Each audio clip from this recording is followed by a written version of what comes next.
సంవత్సరాల తరబడి ఎన్ని మందులు వాడినా మీ మోకాల నొప్పులు తగ్గట్లేదా? ప్రాణ పెయిన్ క్లినిక్ లో అత్యాధునిక చికిత్స.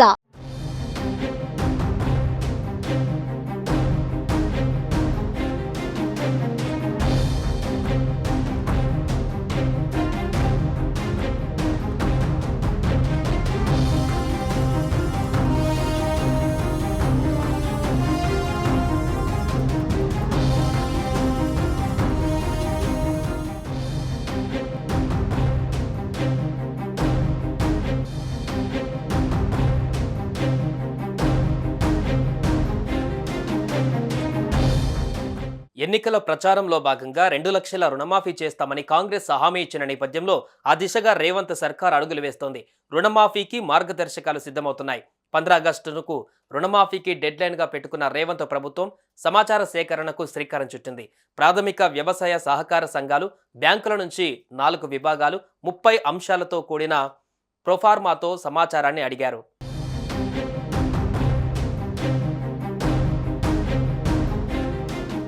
ఇటీవల పార్లమెంట్ ఎన్నికల సందర్భంగా సీఎం రేవంత్ రెడ్డి ఆయా బహిరంగ సభలలో మాట్లాడుతూ ఆగస్టు 15లోగా రైతులకు 2 లక్షల రుణమాఫీ చేసి తీరుతామని హామీ ఇచ్చారు. అందులో భాగంగా తాజాగా రుణమాఫీకి 2023 డిసెంబర్ 9 కట్ ఆఫ్ తేదీగా ప్రభుత్వం ఎంచుకున్నట్లు తెలుస్తోంది.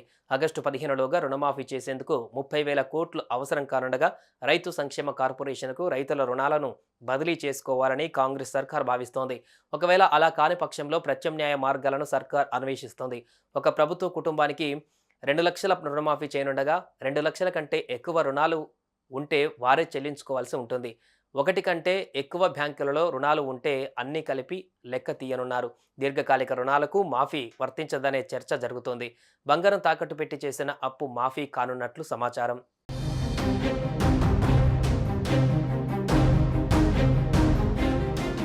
2023 డిసెంబర్ 9వ తేదీ కటాఫ్ తేదీ అయితే అప్పటి వరకు రైతుల పేర్ల మీద ఉన్న బకాయిలను మాఫీ చేస్తారు. 2023 డిసెంబర్ 9వ తేదీలోపు గత ప్రభుత్వ హయాంలో రుణమాఫీ కటాఫ్ డేట్ తర్వాత ఎన్ని పంట రుణాలు తీసుకున్నా అవన్నీ రుణమాఫీ పథకం పరిధిలోకి వస్తాయి.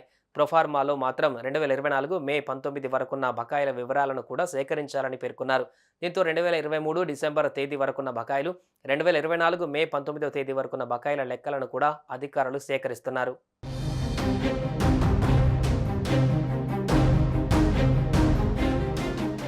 బీఆర్ఎస్ ప్రభుత్వం బంగారం తాకట్టు పెట్టి తీసుకున్న రుణాలను మాఫీ చేయలేదు. అంతకుముందు వైఎస్ హయాంలోని ప్రభుత్వం మాత్రం కొన్ని పరిమితులతో బంగారం తాకట్టు పెట్టి తీసుకున్న రుణాలను మాఫీ చేసింది.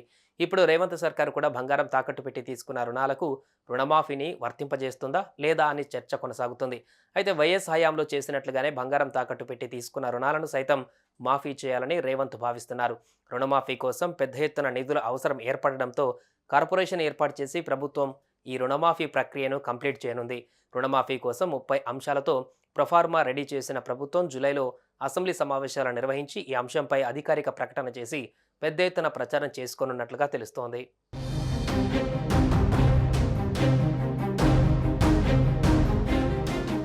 సుమన్ టీవీలో మీ పర్సనల్ అండ్ బిజినెస్ ప్రమోషన్స్ కోసం కింది నెంబర్కి కాంటాక్ట్ చేయండి.